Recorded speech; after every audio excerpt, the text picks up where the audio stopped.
Hello and welcome back to another week of DXV Rugby. This week's slightly different. We've got the Six Nations and with Chris and Nye. Guys, what do you think about this week's games? As a Welshman, deeply unhappy. Yeah, as a Welshman, I'll go first. I am bitterly unhappy. At the same time, I fully expected to be unhappy. So I take from that as you will. Yeah, not very pleased, mate. Not very pleased at all. I mean, it is rubbish that we've got a podcast without a Scottish person. I'm not a French person. I'm not an Irish person. So it's going to be quite a morbid podcast this evening. Frankly, I'm quite happy there's no Irish person on this podcast.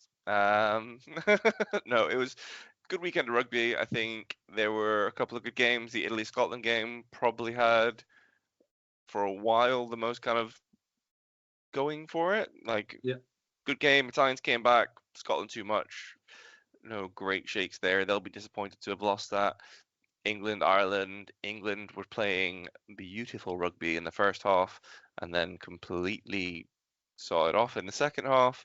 And Wales just did Wales things. No, it was. It was. I don't even think Wales did Wales things because that implied that Wales did something. So no, it was. The Wales and France game, I think it was probably quite disappointing if you're a Welsh fan. It's never a nice thing when you get nilled. And they just need to find their way through that. It's overall as an opening weekend, it's probably what you'd expect. All a little bit scrappy. No one's super slick. Yeah. Everyone kind of finding their feet. I'd agree with that. I don't think anybody came out the blocks absolutely storming. I think there were bits for everyone to work on. Even sort of France, let's be honest, put in probably the most, I say dominant in terms of points, but in terms of, actually there's a couple of people looking at that game. Ireland, if I'm England, I'm watching that. I'm looking at that game. I'm like, we can have a go. Actually, there's a bit there, but it does sort of no penalty bits for you to sort of probably look at. And this is horrible to say, but things like red cards for Ntamak, like how that sort of unfolds leads into obviously games that sort of England, Ireland can target if he does end up with a sort of bit of a ban. That's a guaranteed ban, right? Like that has got to be a. Yeah. There's no way you got that without a ban. I was looking at that and I was kind of as a second person, no need to come in quite late. Right shoulder. I was just like, it's just dirty. It just does not look good. And apparently one of the commentators was saying there was a little bit of kind of niggle between the two players earlier where they were having a little bit of a go at each other. I think just got the better of him. Yeah. Went in, did something stupid, and now it's going to cost him. The annoying thing about France, though, is I was thinking it's like there's other guys like, oh, this is good for England. Like Ntamak could be out. What does it mean for them? I was like, I'll tell you what it means. It means they call up Jalabert. Yeah. It's not like woo. Like Wales would suffer. It's not like oh my god. Yeah, like Wales, I think would suffer now, and even if you took out either. Again, like 10-12 that shouldn't have been playing 10-12 or the other way around. Or just, you don't have 10. We'd really struggle. But yeah, like France, not. I got Wales just on stats alone. I was looking at it and it doesn't make for great reading. I mean, to look at one positive, Wales' scrum, I think 9 out of 10 kept. Adam and the Jones, 10th one, Adam Jones. And the 10th one we got a free kick from. So if you were trying to find a positive within the sort of Welsh, and against a pretty strong sort of French pack, that was one positive to sort of take away. But I mean, when you've got 2 yellow cards and no points, against a good sort of French team, then it sort of tells a story on its own.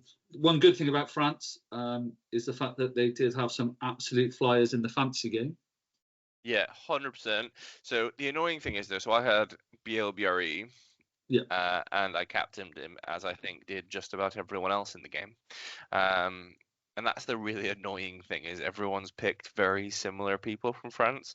So I had BLBRE, Aldrit, Mavaka, you let me down, mate. Like he didn't have fantastic. Yeah. So I went 15 and I should have gone.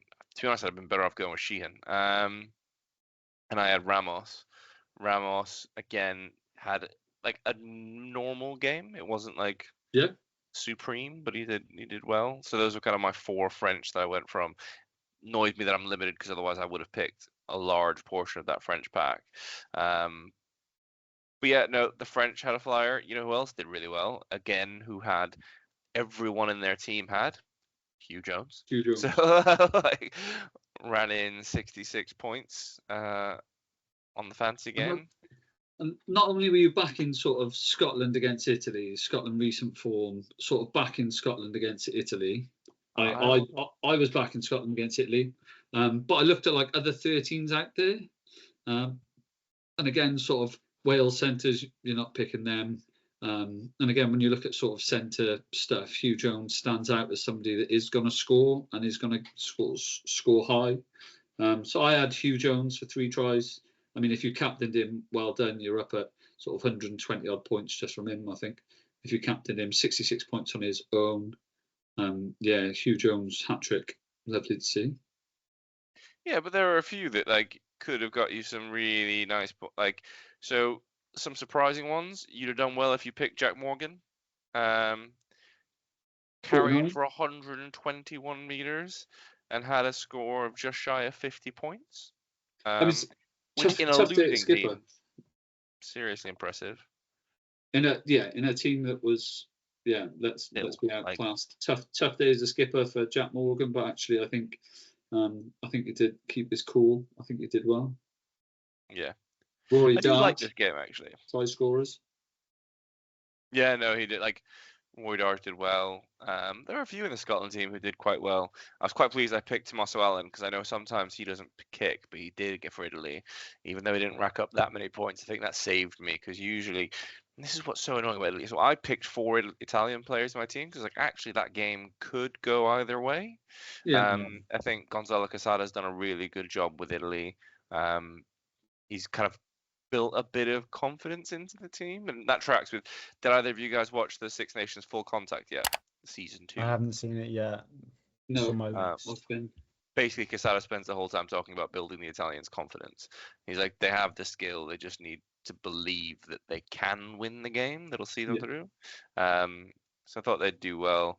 They, again, some of them didn't do as well as I would have liked them to, because Tommaso Allen can be a really good player.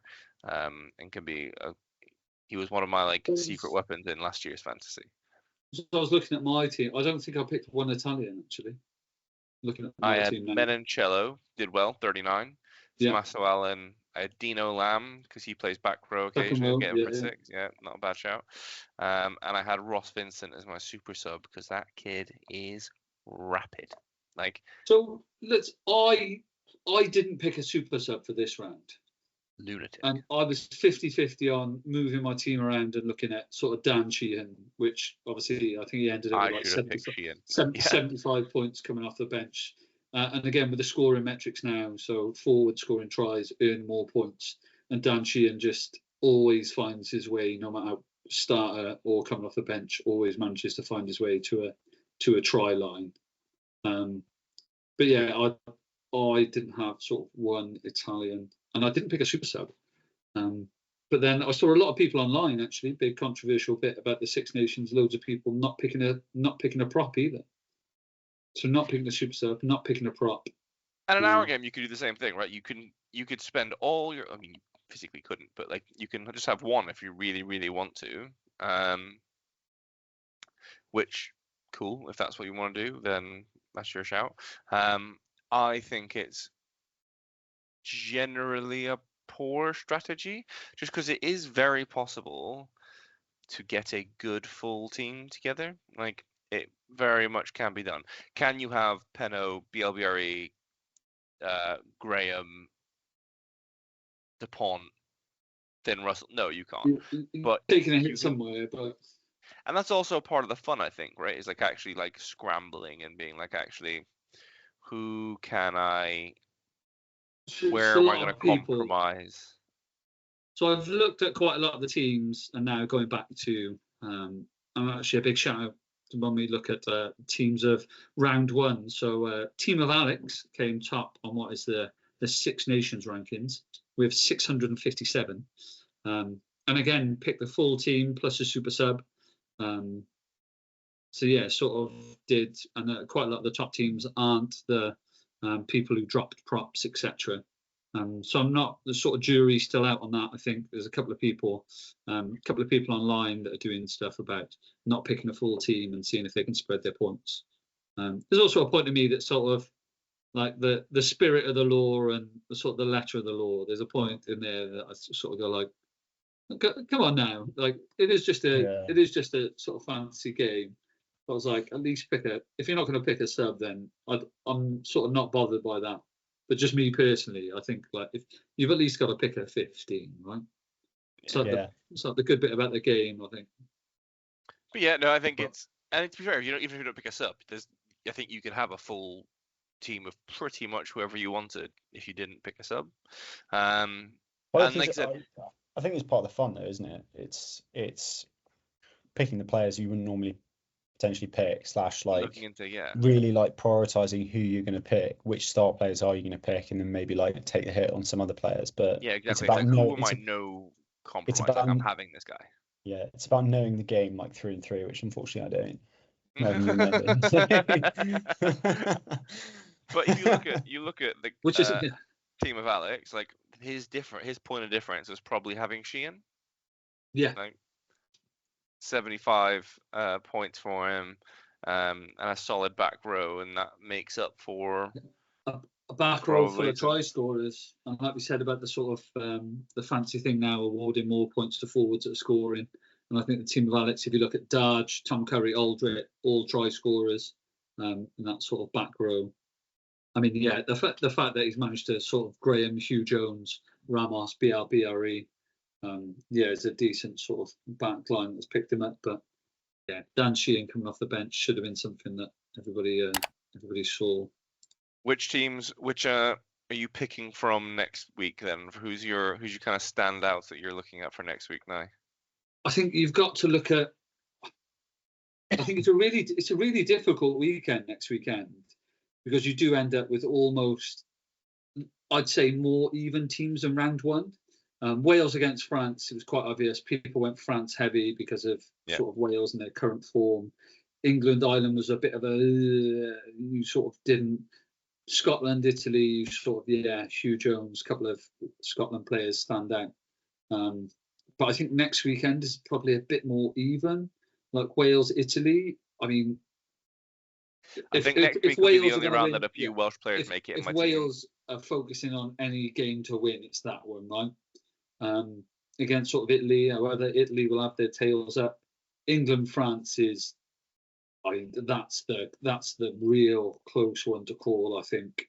I think England sort of coming off the back of Ireland, France will actually, I think. Yeah, England has to win this.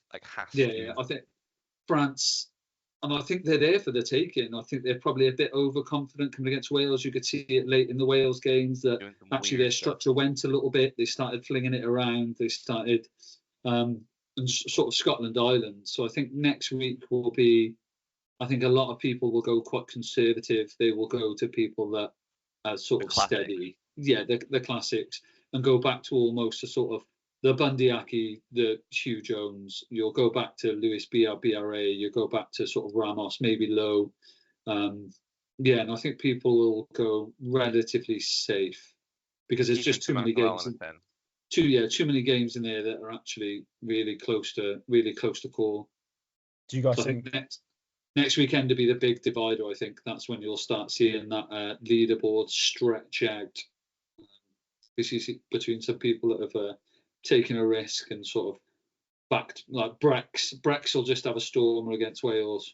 I never pick Brex, and I always should pick Brex. He's so good. He's such a good player, and I think if Wales are like, I look back at like the Welsh game defensively, and I think that 13 sort of space there for Brex, almost like sort of Hugh Jones, Italy.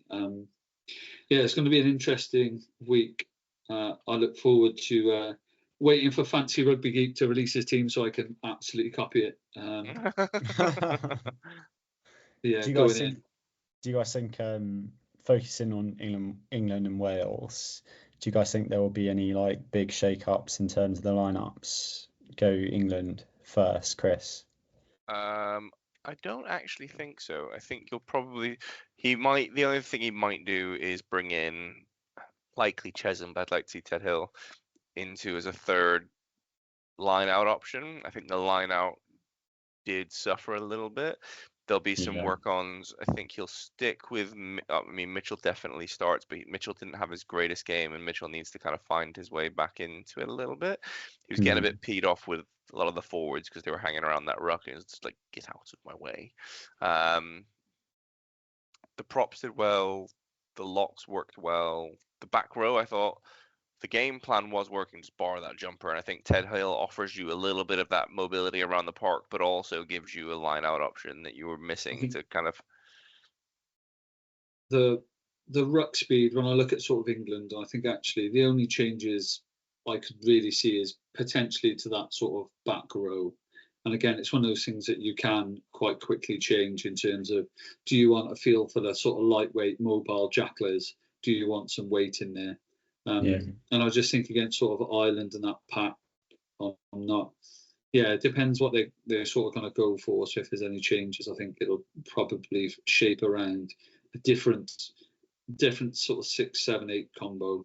Murley's injured this week, which has almost saved the decision for Borthwick, because Borthwick, you won't want to break his confidence, right? Because he's a promising player, and you don't want to drop him after his first game. But also, a few of those things, there were a few moments where you're like, that was. I don't think he had a bad game, but I think he just, there were moments. It was moments where you were like, the panic definitely looked like, you could see the panic sort of. There were 2 instances where he got caught behind the try line. I mean, in terms of a test match debut, right? Like I think that's it. First test match against Ireland, and test matches step up anyway. And then it's like, oh, it's Ireland, by the way. Like, you've got Lowe running at you. You got Josh van der Fleer running at you. It's not. These aren't like easy to step and bounce players. So you're not coming on at 65 minutes against Samoa being 50 points up for your first cap. Like, running in 3. Do you know what I mean? And he got that, like, his try. He is quick. Like, quick. Did you see on his first try the degree of separation he got between him and the next man? Like, he just took off. I was like, cool. But so I think you'll probably see Roebuck, potentially Freeman, and depends if Slightholme's back in. But even then, I'd probably go Roebuck just because he's a fiend in the air. No, I sort of agree with that. I don't think Wales. If I'm honest, I don't think Wales have the calibre across the park to change anything. If I'm honest, and so one thing we spoke about before. Plumtree's in for Wainwright because Wainwright's injured. Yeah, I think but that's not a sort of tactical decision to bring him in. That's being forced by sort of injury. Owen Watkins sort of that wasn't great to see. Again, we've discussed sort of Wales' lack of sort of centre options. So that's not sort of fantastic to see. So I think Wales's changes will be made more out of, again, injury and necessity than anything else. And I don't think because of that we have the luxury to start actually being very picky about the types of players that we want in the right place against the right teams, etc. I don't think we have that in there. Would you stick with Ben Thomas at 10, or would you put Dan Edwards in at 10 and let Ben Thomas go to centre?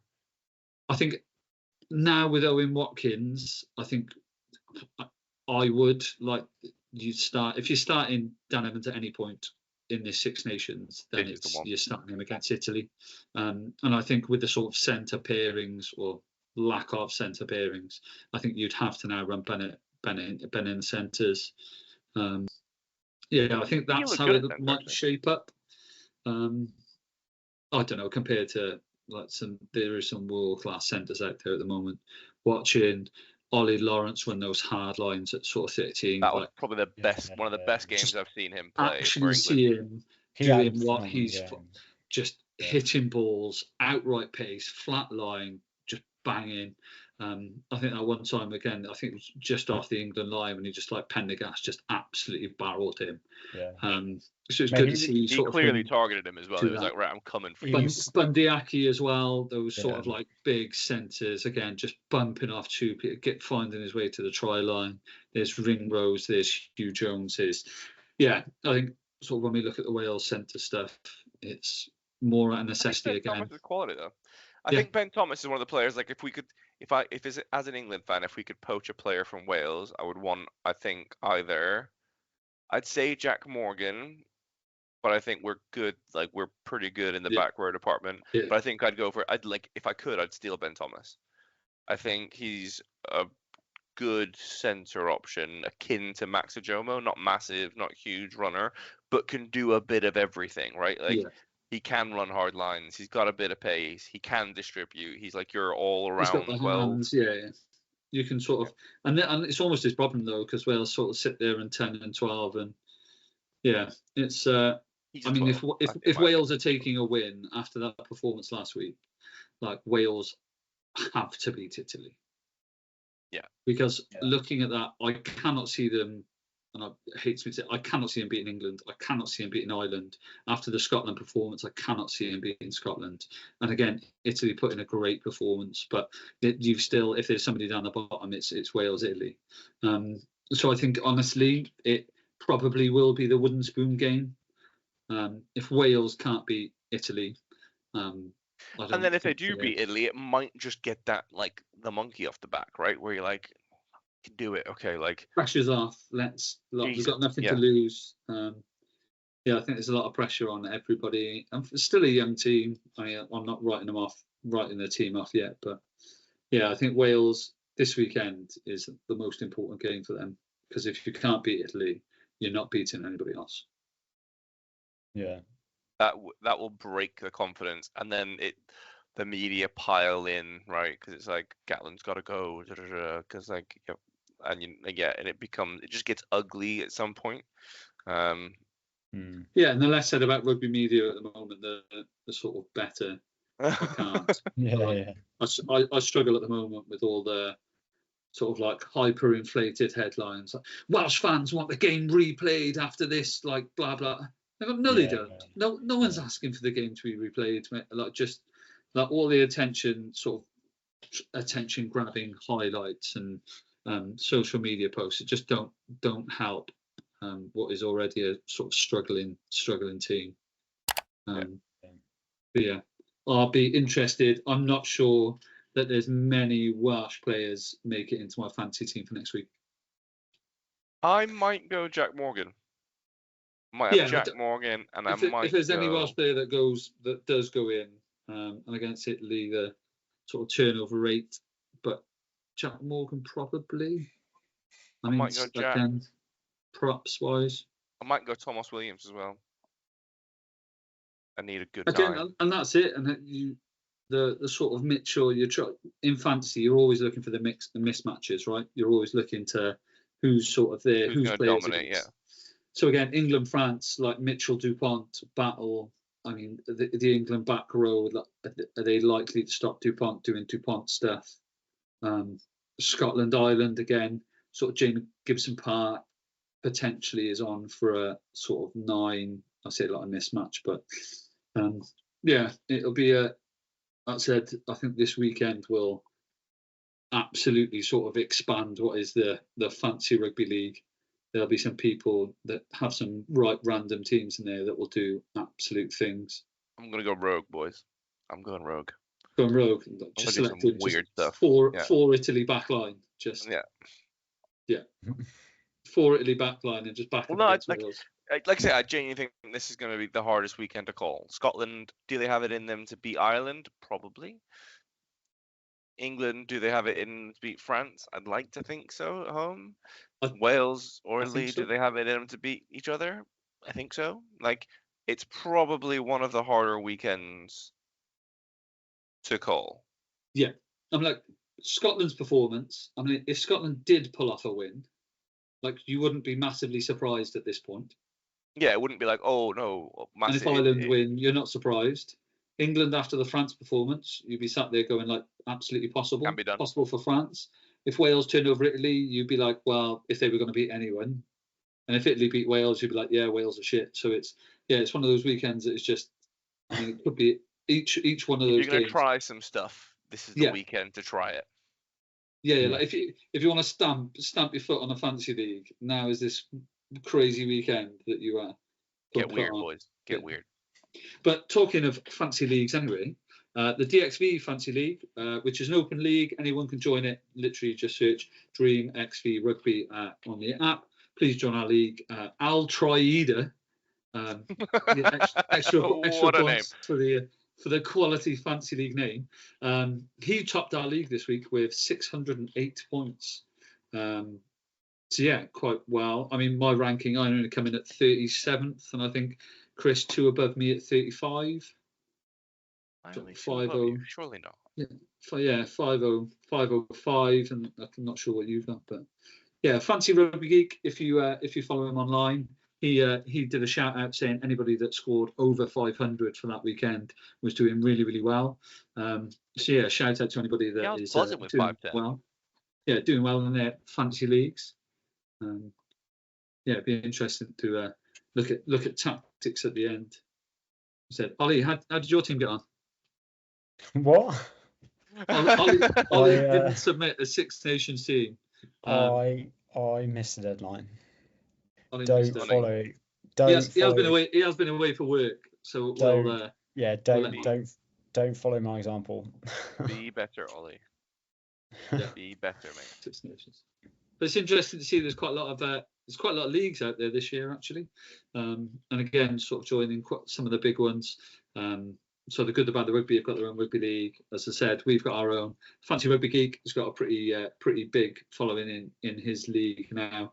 In fact, the Fancy Rugby Geek is in our league, and this week he managed seventh top in our league with 558. So not that far that he can't be caught. Yeah, it'd be interesting to get on the game. That is true. So as we come to the end, Chris, we've just talked about it now. Give me a forward and a back that makes your fancy team next week. Absolute shoe-ins. I am gonna go back.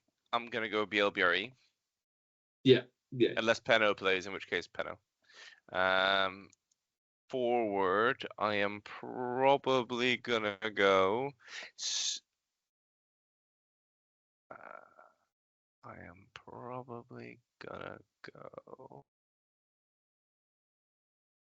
difficult. I'm gonna go Ellis Genge. Go Genge. Okay. Yeah, that's not bad. He's gonna rise to the challenge that is England v France, Le Crunch. I think it'd be really interesting, but looking at sort of Italy and Wales, I'm gonna go Brex. I think Brex, the first attack, makes it in. Again, that 13 channel for Italy. I definitely think he sort of gets in there. Ireland, Scotland, I think the sort of ruck speed, Ireland-wise, people carrying forward. So I think there's the sort of second row pairing, if he's in there. Tab Byrne, I think, second row, Ireland-wise, carry heavy against Mr. Reliable for fantasy points. Yeah, I think in. Second row who plays in the back row, out of position players, love them. Yeah. Love an out of position player. Get a second, it's like the point where you're actually picking and you've got 5 back row on the pitch because the two second rows that you picked are actually starting back row. I think at one point last Six Nations I had 7 wingers in my team. Listed as a centre, but on the wing. Yeah. I picked 7 wings, and then I had, that's I think. So I'm going to try and do that again. I think it's a big risk. It either pays big or you absolutely fall apart. If you're following this podcast for any fancy rugby ideas, ignore Chris's attempt to get 7 wingers in his team. Unless you're on a high gamble person. It's going to be an interesting week. Do we dare even go into predictions, boys? Or is that something that we leave until we see the teams? No, I'll do it. I'll do it, yeah. I'll do it. Okay. First game up then is Italy v Wales. Sorry, Nye, I'm going to go Italy, even though it's at home, and I would like to see the drama of Wales winning because I think it would mean a lot to the boys. I think it's away. It's another away game for Wales, isn't it? I'm sure you're at home. No, it's away. It's away because it's all. I think we got all the Blues away. It's in Rome. In which case, I'm definitely going Italy. Stadio Olimpico. Yeah, sorry, no, I'm going Italy, and I'm gonna go by 10. Okay. Do you want to do all the games? I think if Wales are gonna win anything, it has to be this one. Wales will throw everything at it. So I'm gonna say Wales by 2. I think it'll be a drop goal, penalty in it, last minute sort of thing. So I'm gonna back Wales in the one game that I hope they bloody win. So I'm gonna say Wales by 2. Back the badge. No, I can't take any more of the eye emoji messages after games. I can't do it. Yeah. Just one. Just please let me win one. I'm gonna join Nye actually and say, am I?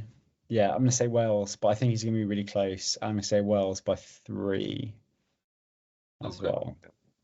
Next game then. So the next game after that is then the England-France one. England at home. I'm gonna say England are gonna do it. I'm gonna say England are gonna do it by 5. Okay, gone big. It's only a try. I think it'll be within a score. I don't think you'll see many games go beyond a score. After France's performance and actually after England's, I'm going to back you as well. I think England are going to do it, and I think England are going to do it by 8. Just before Ollie jumps in there, Nye, quick question for you, mate. How did that feel? I mean, I'm nothing but impartial, Chris. I'm nothing but impartial, but yeah, honestly, France, I think, especially in the second half of that, the fact that, all right, it might be Jalabert, but it's still not their first time 10 in. They did start actually just throwing it around a bit too much. So I'm not sure they would have taken away from that game what they wanted to. But yeah, so I think England are hungry. They looked hungry against Ireland. Yeah, I think they'll be looking at that France game thinking like we'll have it. So I'm just backing what my gut feeling says. England by 8. Doesn't mean I'll be supporting England by 8, but I genuinely think England have got it in them to get over it. Ollie, what you saying? Like, it really pains me to say it. I'm going through a really pessimistic time at the moment with England, mainly because I don't know. I can't understand their tactics. I know you guys do, but the whole kicking game and all this sort of stuff. And I just think if we play that against France, it's not going to go well. So it pains me to say it. I'm going to say France, and I'm going to say France by 10. Well, which is horrible, but yeah, I mean, if France did win by 10, nobody would look and go, "That's a shock." No, yeah. But I think Borthwick's job.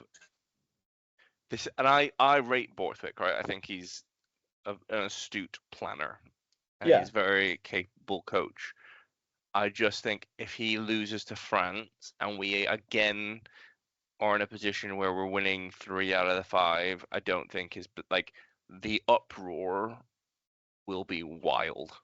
Yeah, and I'd agree with that. I think his tenure is probably over if that happens, and they're looking for a new. Because they don't want to be in the position where they're a year out from a World Cup again and changing coach. They do not want that to happen, which means if you're ever going to do it, it's got to be now. The RFU is flush with cash after the Allianz deal. So yeah, it's a must win. Like England boys, if you want Borthwick to be your coach, you need to win.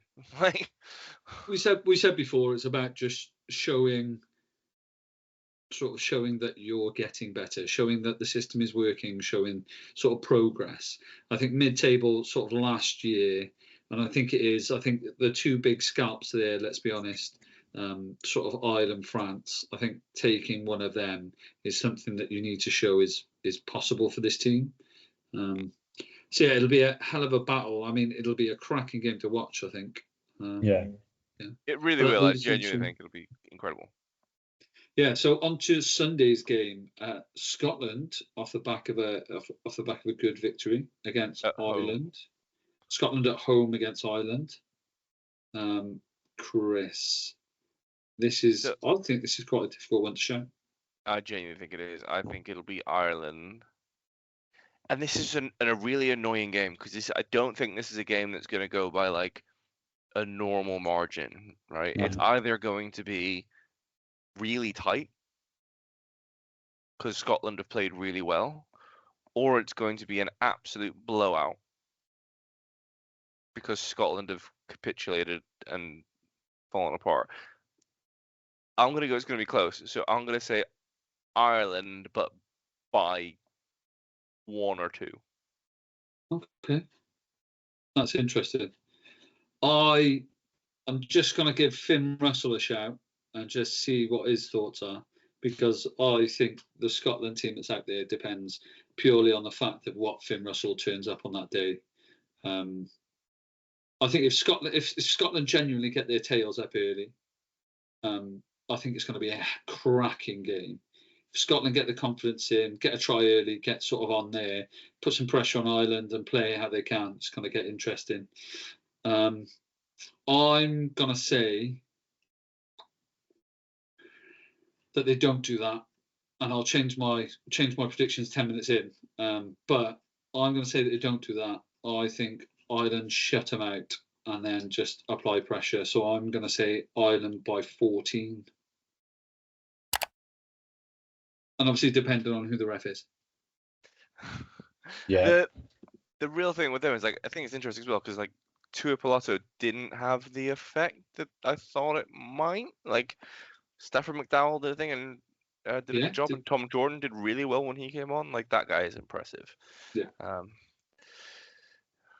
Yeah, I think they're building like some really good sort of depth, and they're not the sort of Wales one string that they sort of were once.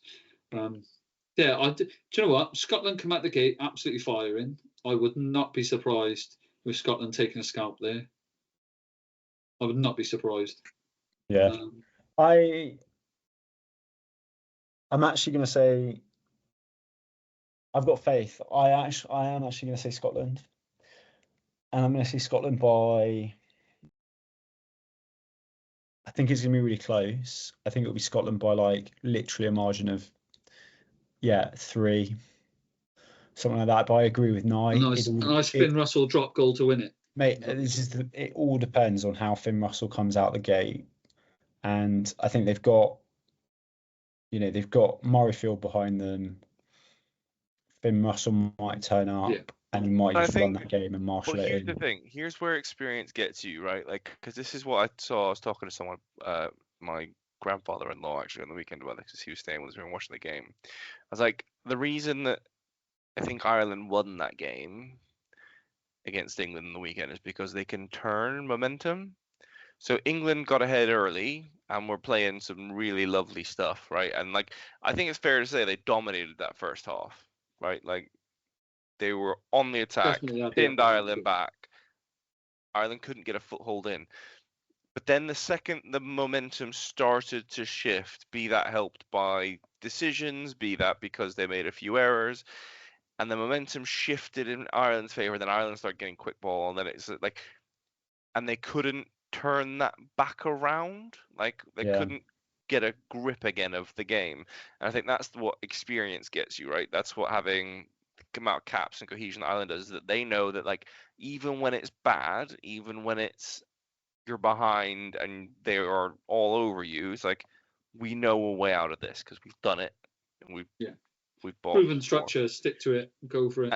And I don't know if Scotland have that. So even if Scotland do get ahead early, Ireland are a team that, like, we know how to get out of this. Like, we know how to release this chokehold, how to get out of this pressure. And so I've gone Ireland by 14. Yeah. No, I think that's the difference, right? I think a lot of the teams in the Six Nations are playing catch up to that level in terms of how do you get that level of experience, know-how, almost like grit, right? Of like, no, we can still turn this around even if you're 10 points behind. Yeah. No, it's looking like an absolutely cracking weekend of rugby this weekend. And I think there's going to be some tight games in there. Anyway, that's about time for us to wrap up. So thank you very much for listening. If you are playing the Six Nations app, by all means, join the Dream 15 Rugby League. And if you want some more tips and advice on fantasy rugby, please follow us on all of our socials, Instagram, TikTok, Facebook, etc. Thank you very much for listening, and we'll see you with next week's edition. See you, everyone.